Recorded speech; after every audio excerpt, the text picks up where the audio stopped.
팔복에 대해서 말씀을 드리겠습니다. 여러분들이 너무나 익숙하고 잘 알고 있는 말씀인데 팔복에 관한 말씀을 우리가 처음 듣는 것이 아닙니다.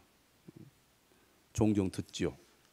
그런데 사실은 더 자주 들어야 할 말씀입니다. 잊어버리거든요. 그런데 너무나 중요한 말씀이기 때문에 오늘 여러분들이 다시 귀를 기울여서 들으시기를 바랍니다. 잘 아는 말씀이니까 뻔한 말씀이겠거니 여러분들이 그렇게 생각하지 마시고 너무나 주옥 같은 예수님의 말씀이기 때문에 여러분들이 마음에 깊이 새기시기를 바랍니다. 딴 생각하지 마시고 말씀에 집중해 주시기 바랍니다. 예수님의 활동을 기록하고 있는 신약책이 4권이 있습니다.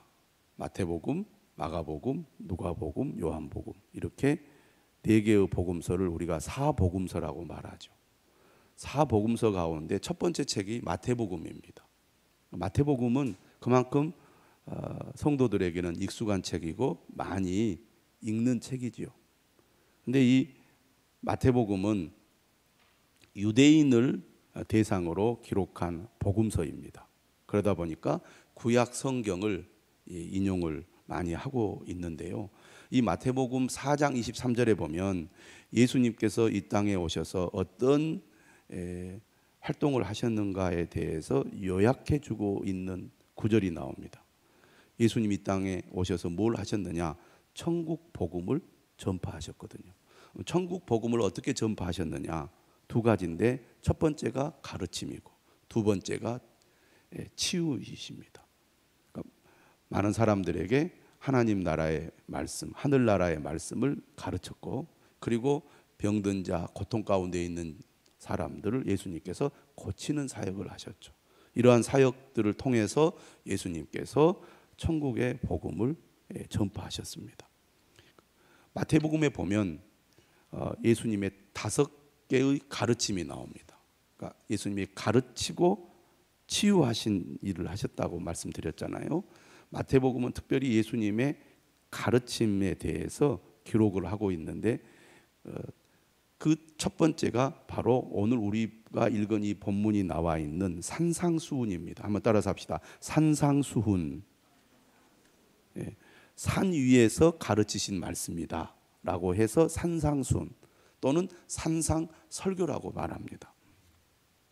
이 산상수훈의 말씀이 참 귀한 말씀인데요. 여러분들이 산상수훈의 말씀을 자주 읽고 그 말씀의 의미를 새기는 것 매우 중요하다고 보는데요. 이 산상수훈의 서론이 뭐냐면 오늘 우리가 읽은 바로 팔복에 관한 말씀입니다. 팔복이라는 것은 8가지 복에 관한 말씀이거든요. 그래서 팔복이라고 말합니다. 심령이 가난한 자는 복이 있나니 천국이 그들의 것이며 교회를 잘 다녀보지 않은 분들도 성경을 잘 읽어보지 않은 분들도 익숙한 내용이죠. 심령이 가난한 자는 복이 있나니 천국이 그들의 것이며.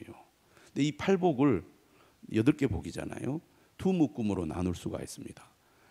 앞에 4묶음 그리고 뒤에 4묶음. 그래서 앞에 4묶음은 하나님과의 수직적 관계를 다루고 있는 복이고 뒤에 4개의 복은 사람들과의 수평적인 관계에 관한 복이에요. 그래서 오늘은 하나님과의 수직적인 관계를 다루고 있는 복에 대해서 간략하게 말씀을 드리려고 합니다. 심령이 가난한 자는 복이 있나니 천국이 그들의 것이며. 이렇게 우리말은 되어 있지만 성경의 원어인 헬라어는 어떻게 되어 있느냐? 복되도다 심령이 가난한 자요. 이런 순서로 되어 있습니다. 그러니까 복되도다 8개 복을 얘기하면서 제일 먼저 복되도다 복되도다 복되도다 이런 순서로 되어 있다는 것입니다.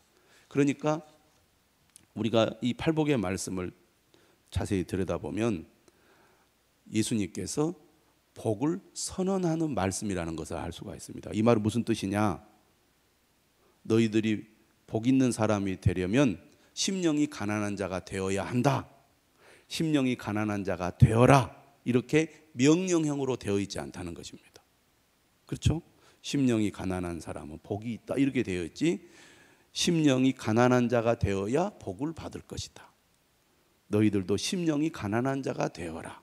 이런 명령형으로 되어 있지 않고 복을 선언하는 구조로 예수님의 말씀이 선포되고 있다는 것입니다. 복된 자여, 심령이 가난한 자. 그래서 복되어라, 심령이 가난한 자여. 복되어라, 애통하는 자여. 이렇게 되어 있다는 것입니다. 그러니까 어떤 사람이 복 있는가? 예수님은 그 얘기를 하고 있는 겁니다. 그리고 여기서 잘 보시면 심령이 가난한 자가 복된 자가 될 것이다. 이렇게 미래형으로 되어 있지 않고 현재형으로 되어 있어요. 지금 여러분들이 복 있는 사람입니다. 이런 얘기예요. 그럼 누구를 향해서 예수님께서 이 선언을 하고 있느냐? 여러분 팔복을 보시면 다 3인칭으로 되어 있습니다. 심령이 가난한 자는 복이 있나니 천국이 그들의 것임이요. 그들의 것이다. 그러니까 심령이 가난한 그 사람들이 복이 있다 그런 얘기거든요. 그런데 이렇게 팔복의 말씀을 보면 10절까지 복의 대상을 3인칭으로 사용하다가 예수님께서 갑자기 11절부터는 2인칭으로 사용을 해요. 너희라고. 그럼 여기서 너희는 누구를 가리킵니까? 마태복음 5장 1절을 보면 예수님께서 산에 올라가 앉으시니 누가 예수님 앞에 나왔어요? 누가 나왔습니까? 제자들입니다. 그러니까 여기서 너희는 누구를 가리키는 거예요? 제자들을 가리키는 겁니다. 그럼 제자들은 어떤 사람들입니까? 바로 5장 앞에 4장 18절부터 22절에 보면 예수님께서 제자들을 부르십니다. 예수님 이렇게 하지 않으셨어요? 앞으로 내가 하늘나라의 복음을 전파하려고 그러는데 제자가 되고 싶은 사람들 손 드세요. 이렇게 하지 않았어요. 예수님께서 일방적으로 사람을 선택하셔서 부르신 겁니다. 나를 따라오너라. 내가 너희를 사람을 낚는 어부가 되게 하리라. 이렇게 예수님이 부르실 때 예수님의 부르심에 반응하는 사람들이 누구였습니까? 4장에 보니까 베드로와 안드레, 야고보와 요한입니다. 여러분, 예수님께서 여러분을 만약에 부른다고 해보십시오. 나를 따라오너라. 사람을 낚는 어부가 되게 하리라. 왜 이런 표현을 하셨냐면 예수님의 부름을 받은 이 4명의 제자들의 직업이 어부였기 때문입니다. 평생 갈릴리 호수에서 고기 잡아서 먹고 살았거든요. 근데 그들을 예수님이 부르셔서 나를 따라오너라. 이 말은 무슨 말이냐면 더 이상 어부 생활하지 말고 내 제자가 되어서 나와 함께 하자 그런 얘기거든요. 그런데 만약에 안 됩니다. 먹고 살아야 되는데요. 내가 지금 할 줄 아는 것은 이거밖에 없는데요. 라고 한다면 예수님의 제자가 될 수 있었을까요? 없었을 것입니다. 아니요, 내가 지금 아버지를 부양해야 되는데 내가 아버지를 내버려 두고 따를 수 없습니다. 만약에 이렇게 반응했다면 예수님의 제자가 될 수 없었겠죠. 그런데 이들은 예수님이 부르셨을 때 배를 버려두고 예수님을 따라갔습니다. 세베대의 두 아들인 야고보와 요한은 아버지와 배를 버려두고 불효막심한 것 같잖아요. 예수님을 따랐어요. 다시 말하면 예수님의 부르심에 반응한 사람들이 제자들입니다. 여러분, 예수님이 부르실 때 어떤 사람들이 반응할까요? 나는 지금 내 생활에 만족합니다. 나는 지금 내 생활에 부족함이 없습니다. 나는 예수님 관심도 없고 필요도 없습니다. 이런 사람들이 예수님의 부르심에 반응할까요? 안 하겠죠. 예수님의 부르심에 반응한 사람은 어떤 사람입니까?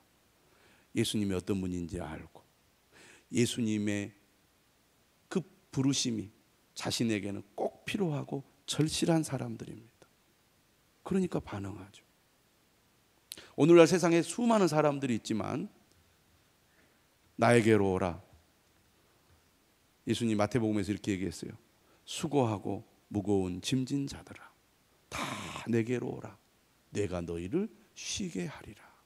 이렇게 말씀하셨을 때 정말 그래, 내가 참된 안식을 얻기 위해서, 참된 쉼을 얻기 위해서 예수님 내가 만나야지, 예수님께로 내가 나가야지, 이런 사람들이 여기 오는 겁니다. 그러니까 여기서 복 있는 사람은 어떤 사람들이냐? 예수님의 부르심에 반응한 사람들입니다.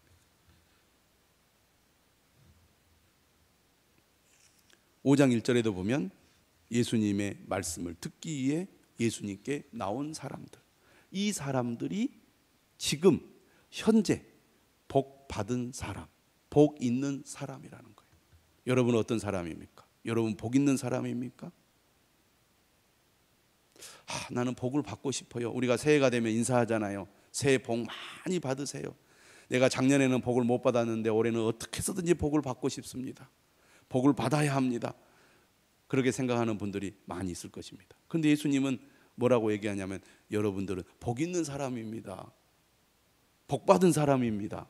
이렇게 말을 하고 있다는 거예요. 그런데 예수님께서 하시는 이 팔복에 해당되는 사람들을 보면 고개가 갸우뚱해집니다. 예수님은 뭐라고 얘기하냐면 심령이 가난한 자, 다시 말하면 마음이 가난한 자예요.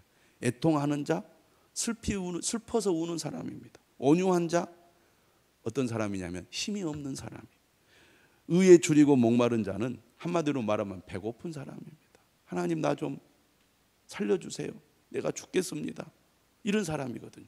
여러분 이런 사람이 복 있는 사람입니까?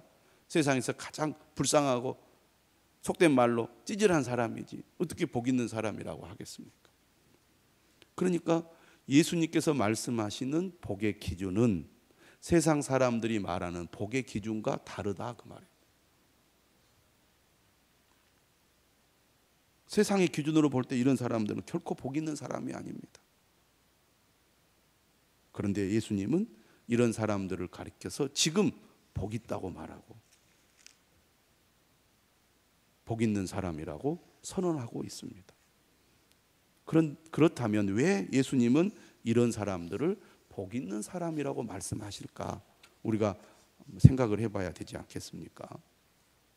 첫 번째로 심령이 가난한 자는 복이 있나니 천국이 그들의 것이며 이렇게 말씀하셨어요. 여기서 심령이 가난하다는 말은 마음이 가난한 사람들을 가리킵니다. 마음이 가난한 사람들은 어떤 사람일까요? 한마디로 말하면 마음이 파산한 상태에 있는 사람이에요. 마음이 파산했어요. 여러분 세상의 관점에서 볼 때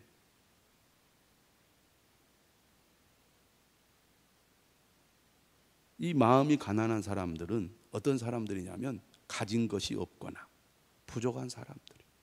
여러분 우리가 살아가기 위해서는 필요한 것들이 많습니다. 그래서 열심히 일하잖아요.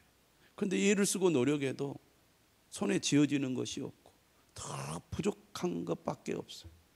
아무리 애를 쓰고 노력을 해도 나아지지 않고 오히려 더 삶이 더 힘들고 어려워져요. 그러면 여러분의 마음이 어떻겠습니까? 얼마나 마음이 비참하고 내 인생은 왜 이러나 그런 생각이 들지 않겠습니까? 늘 부족한 것뿐이다. 자녀들이 이렇게 자라게 되면요, 자녀들이 또 마음을 아프게 합니다. 왜 우리 집은 이거밖에 없어요? 왜 나에게 아무것도 못 해줘? 친구들은 이것도 하고 저것도 하는데 나는 할 수 있는 것이 아무것도 없어. 이렇게 자녀들이 또 부모를 향하여 아우성치면요, 해주고 싶은 마음은 간절하나 형편이 안 되는데 너무 마음이 아프고 괴롭지 않겠습니까? 여러분 사람들은 일반적으로 자신의 안정을 보장해 줄 수 있고 목표를 충족시켜 줄 만한 재화, 다시 말하면 물질을 보유하고 있을 때 행복하다고 느낍니다. 그렇잖아요. 부를 가지고 있거나 지식을 가지고 있거나 권력을 가지고 있을 때 참 저 사람은 복 있는 사람이다, 복 받는 사람이다, 복 받은 사람이라고 말합니다. 여러분도 그렇게 생각하잖아요. 그런데 우리가 살아가다 보면 어떤 일로 말미암아 마음이 파산해요. 가진 것을 잃어버리거나 여러 가지 삶의 문제로 어려움을 겪어서 정말 마음 둘 데가 없어요. 의지할 것이 없어. 이런 사람이 마음이 가난한 사람, 가정의 문제로 마음이 파산된 사람, 직장의 문제, 사업의 문제로 마음이 파산된 사람, 여러 가지 문제로 마음이 깨져서 의지할 데 없는 사람, 이런 사람들이 세상에 많습니다. 그런데 왜 이런 사람들을 가리켜서 예수님은 복 있다고 말하느냐 하면, 이런 사람들이 의지할 데가 없어요. 사람을 의지할 수 없고, 가진 것이 없으니 내가 가지고 있는 것을 의지할 수 없으니까 누구를 찾아요? 하나님을 찾아요. 여러분, 주변에 배경이 전혀 없는 사람이 교회에 나오는 것은 이렇게 마음이 파산한 상태일 때입니다. 여러분, 주변 사람들이 교회 갑시다, 하나님 믿으면 좋아요, 그래도 잘 귀에 들리지 않습니다. 왜? 지금 내가 바쁘거든요. 내가 의지할 것이 많아. 가족도 있고 형제도 있고 든든한 내 백그라운드가 있어요. 그래서 사람은 자신이 의지하는 것을 가까이 하고 그쪽에 마음이 기울어져 있습니다. 삶에 여유가 있고 행복한 사람들은 그것을 늘 즐기며 살아가죠. 쉬는 날, 휴일이 되면 여행도 가고, 우리나라 사람들 얼마나 여행을 많이 다닙니까? 삶이 즐겁고 행복해요. 야, 정말 좋은 시대에 태어나서 물론 넉넉하고 뭐 꼭 풍요로운 것은 아니지만 이렇게 인생을 즐길 수 있으니 참 나는 복 있는 사람이야, 그렇게 생각하면서 삽니다. 그리고 가족들이 있고 형제들이 있고, 그래서 늘 가깝게 지내면서 위로를 받고 힘을 얻는 사람은 하나님을 그렇게 간절히 찾지 않는다는 것입니다. 그런데 그런 사람들이 안 믿는다? 교회 나오기가 어렵죠. 믿기는 믿는데 믿음이 없다? 교회 나오기 쉽지 않습니다. 교회보다는 그 사람들하고 어울리고 놀러 다니고 세상을 즐기기 바빠요. 요즘 또 사람들 얼마나 골프를 좋아합니까? 교회를 다녔던 사람도 골프 치러 다니느라고 교회를 안 나와요. 그리고 다 카톡에 사진을 보면 골프장에서 딱 폼 잡고 찍은 사진 올려놓습니다. 왜 저분이 교회를 안 나오시나 했더니 골프 치러 가는 거예요. 믿지 않는 남편과 함께 딱 골프 치러 가면서 너무 재밌어요. 가족들 막 20명, 30명 막 형제들과 함께 여행을 다니면서 인생을 행복하게 살, 이런 사람들이 하나님 찾겠습니까? 안 찾는다 그 말이에요. 그런데 예수님은 어떤 사람이 복 있는 사람이냐? 마음이 파산한 상태에서 의지할 분은 하나님밖에 없는 사람, 이런 사람이 복 있다는 거예요. 겸손히 하나님의 도움에 의지하는 사람, 세상에 소망을 두지 않고 오직 하나님만을 겸손히 신뢰하는 사람이 복 있다고 예수님은 분명하게 말씀하고 있습니다. 여러분은 복의 기준을 세상에 두고 있습니까? 예수님의 말씀에 두고 있습니까?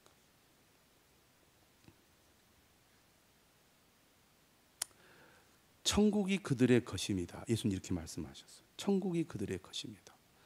마태복음에만 이 단어가 나옵니다. 천국이라는 단어가. 다르게 말하면 하늘나라죠.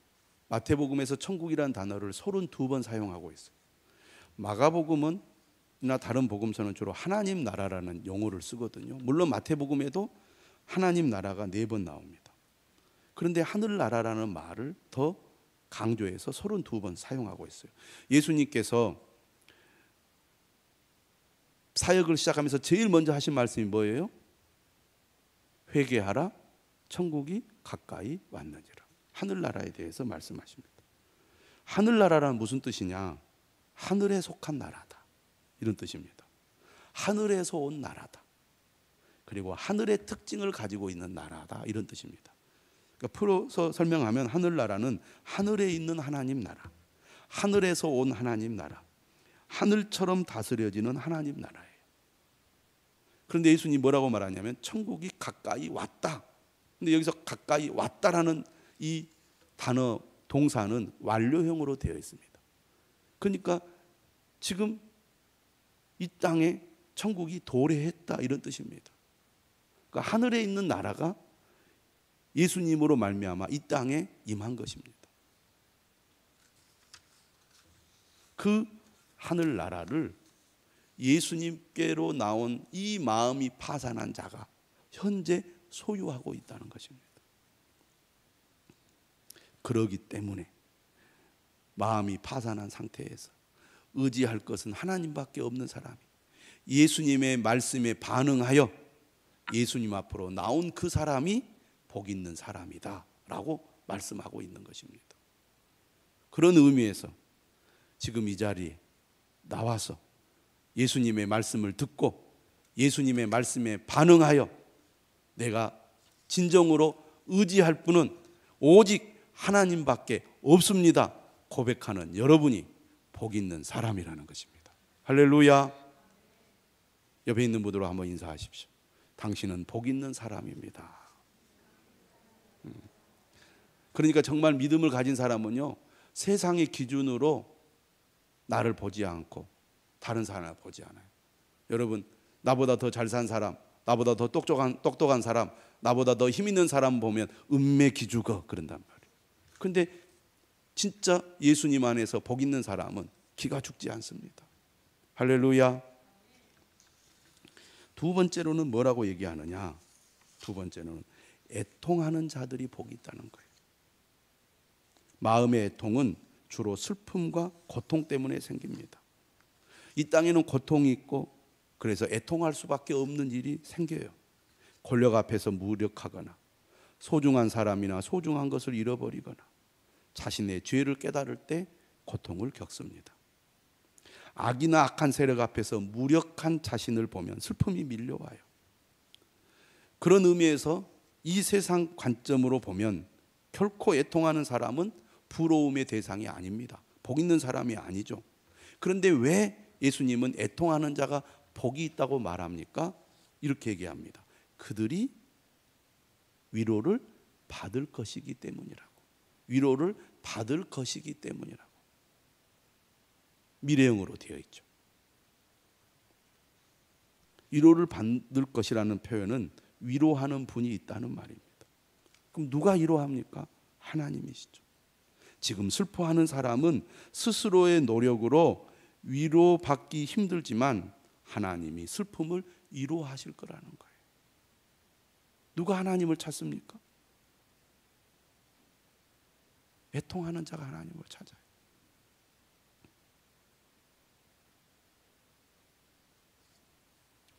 제가 이제 친구 목사님이 그런 얘기를 해요. 이 목사님은 약간 좀 열등감이 있어요. 그래서 누가 좀 잘난 체하고 거만하면 매우 불편해하고 기분이 나쁜 그런 목사님입니다. 근데 그 목사님이 그런 얘기를 해요. 변호사 한 분을 만나서 이렇게 알게 돼가지고 이렇게 이제 대화를 하게 됐는데 엄청 겸손하더라는 거예요. 여러분, 뭔가 좀 똑똑하고 지위가 있고 이런 사람들은 벌써 행동이나 말이나 태도가 안 겸손하거든요. 그러면 조금 자격지심이 있거나 열등감이 있는 사람은 그런 사람을 보면 어떤 생각이 드느냐? 위축이 돼요. 더 열등의식이 생겨. 근데 엄청 겸손하더라는 거예요. 알고 봤더니 가정에 자녀가 어려움이 있는 거예요. 아프고. 그러니까 세상적으로 보면 아쉬울 것도 없고 잘 나가는 사람인데 가정에 그런 어려움이 있고 아픔이 있으니까 그런 사람이 다른 사람들 앞에서 뭐 큰 소리 치고 잘난 체 할 것이 없더라는 거죠. 그러니까 다른 사람을 대할 때도 아주 겸손하게 대하더라는 겁니다. 사람이 모든 것이 풍족하고 부족한 것이 없으면 당당하게 되고 아쉬울 것이 없는 거죠. 그런 사람이 하나님을 찾지 않는다는 겁니다. 정말 힘들고 어렵고 애통하는 사람이 하나님을 찾죠. 세상의 기준으로 볼 때는 안타까울 수 있지만 그런 아픔이 하나님 앞에 나아가게 하고 그런 아픔을 가지고 하나님 앞에 나아가는 사람들은 반드시 하나님으로부터 위로를 받게 됩니다. 여러분, 우리가 살아가다 보면 이 세상의 삶은 애통할 수밖에 없는 일들이 생기게 됩니다. 나는 왜 이렇게 불쌍한가? 왜 나는 이렇게 되는 일이 없는가? 나는 이렇게 슬프고 울 일밖에 없는가? 그런 생각을 가진 분들이 있습니까? 그것 때문에 여러분이 주님 앞에 나오고 주님께 눈물로 기도하면서 주님, 나를 좀 도와주세요. 내가 왜 이렇게 힘들어야 합니까? 그렇게 기도받게 할 수밖에 없는 그런 처지에 주님이 그런 가운데 있는 여러분들을 위로해 주시고 힘을 주실 때 그로 말미암아 내가 주님이 주시는 위로를 받게 되는 것입니다. 이렇게 주님의 위로를 받는 사람이 복 있는 사람이라는 거죠. 할렐루야. 세 번째로 온유한 자들이 복되다고 말합니다. 여기서 온유한 사람들은요, 유순하고 온유한 성품의 사람들을 가리키는 게 아닙니다. 하나님에 대해서 겸손하고 낮은 자세를 가진 사람들이에요. 그러니까 여기서 온유한 사람들은 첫 번째 나오는 가난한 사람과 사실상 비슷한 의미입니다. 하나님 앞에서 겸손하고 하나님을 의지하는 태도를 가리키는 거죠. 이런 사람은 하나님 앞에서 겸손하게 하나님의 뜻과 응답을 기다립니다. 자신이 원하는 때 원하는 방식으로 결과가 나오지 않더라도 주변 여건이 자신의 기대와 다르다고 해도 하나님 앞에서 겸손히 인내하면서 하나님의 간섭과 섭리에 인생을 맡깁니다. 그리고 하나님의 뜻에 순종해요. 온유한 사람은 자신의 생각과 뜻대로 행동하지 않고 하나님의 인도하심을 인내하면서 기다립니다. 하나님의 주권과 섭리에 비춰 자신을 내 처지를 이해하기 때문에 분노하지도 않고 좌절하지도 않아요. 세상에서는 이런 사람들을 결코 복되다고 평가하지 않습니다. 그런데 이런 사람들이 예수님은 복 있는 사람이라고 말씀하고 있고 미래형으로 되었습니다. 땅을 얻게 될 것이라고. 여러분, 우리가 진정으로 하나님을 의지하면요, 내가 의지할 분은 하나님밖에 없습니다. 그런 안타까운 상태에서 주님을 찾는 사람은 주님의 위로를 받을 뿐만 아니라 주님께서 땅을 얻게 해 주실 것을 믿으시기를 바랍니다. 정말 고난 가운데서, 가난 가운데서, 힘든 삶 가운데서 하나님 앞에 나와서 하나님을 의지하는 사람에게 하나님께서 내버려 두지 않습니다. 우리의 필요를 공급해 주시고 우리에게 마땅히 있어야 할 것들을 주님이 채워주실 뿐만 아니라 영원한 하나님의 나라를 우리에게 선물로 주신다는 것을 믿으시기를 바랍니다. 그래서 사실은 어떤 사람들이 교회에 나오느냐, 우리나라만 보더라도 초창기에는 대부분 가난한 사람, 소외된 사람, 이런 사람들이 교회를 나왔어요. 근데 시간이 지나니까요, 하나님 복을 주세요. 그래서 역전이 됩니다. 지역의 유지들은 시간이 흘러가면서 가난하게 되는데요, 가난하고 힘없는 사람들이 시간이 지나니까 예수님 믿고 복을 받아서 삶의 환경이 역전이 돼요. 그게 하나님이 주시는 복입니다. 근데 또 아이러니하죠. 복을 받았는데 그 복을 받은 자녀들이 하나님 잘 믿어야 되는데 안 믿고 또 세상으로 나가기도 해요. 그래서 우리가 형편과 여건이 좋은 것이 꼭 복이 아니다. 하나님 잘 믿고 하나님 의지하는 것이 복이지. 그래서 어려운 가운데서 하나님을 의지함으로 복을 받으면 그 사람은 그게 하나님의 은혜인 줄 알고 하나님을 의지하지만 이미 주어진 이 풍요함 속에서 자란 자녀들은 당연하게 생각을 하고 그것이 하나님의 복인 줄 모르고 하나님이 주신 복을 가지고 또 세상으로 나아가요. 그게 인간의 아이러니함이죠.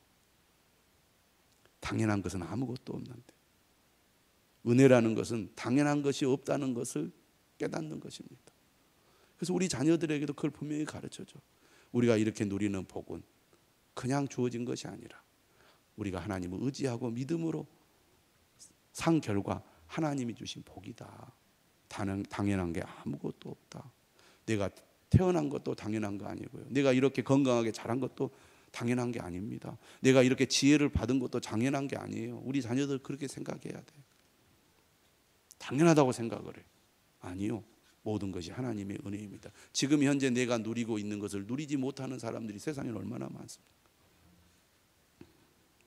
온유한 자가 복이 있다고 말합니다. 마지막으로 네 번째, 의에 줄이고 목마른 자가 복이 있다는 거예요. 배고프고 목말라 하는 자들이 복이 있다는 거예요. 의라는 말은 관계적인 의미를 담고 있습니다.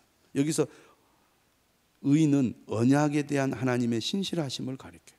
다시 말하면 하나님은 그가 택하고 또 언약을 맺은 백성을 위해서 구원을 베풀고 공의를 베푸시는 하나님이시거든요. 배고픔과 목마름은 무엇을 가리키느냐 하면 하나님의 구원의 행위를 갈망하는 의미를 가지고 있습니다. 이스라엘 백성들이 늘 고통 속에서 하나님 제발 살려주세요. 하나님 우리를 구원해 주세요. 우리의 필요를 공급해 주세요. 우리의 고통을 하나님 빨리 해결해 주세요 라고 간절히 찾았거든요. 그때마다 하나님 도와주셨어요. 그게 하나님의 의입니다.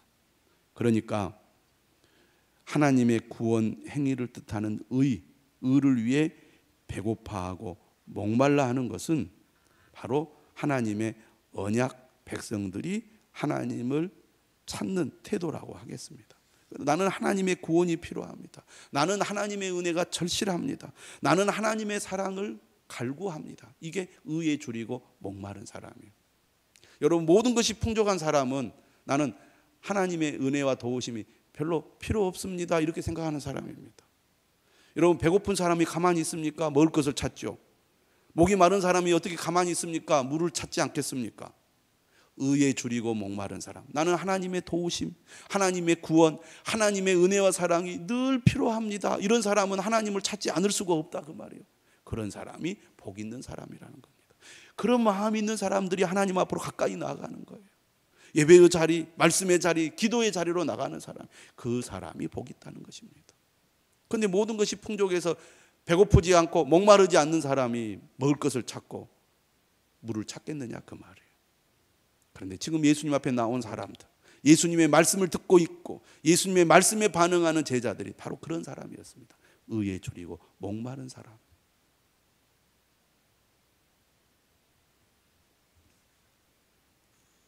여러분은 어떻습니까? 여러분은 지금 복 있는 사람입니까? 예수님은 지금 예수님 앞에 나와 말씀을 듣고 있는 제자들, 그리고 교회 공동체를 향하여 여러분은 복 있는 사람입니다 라고 선언하고 있습니다.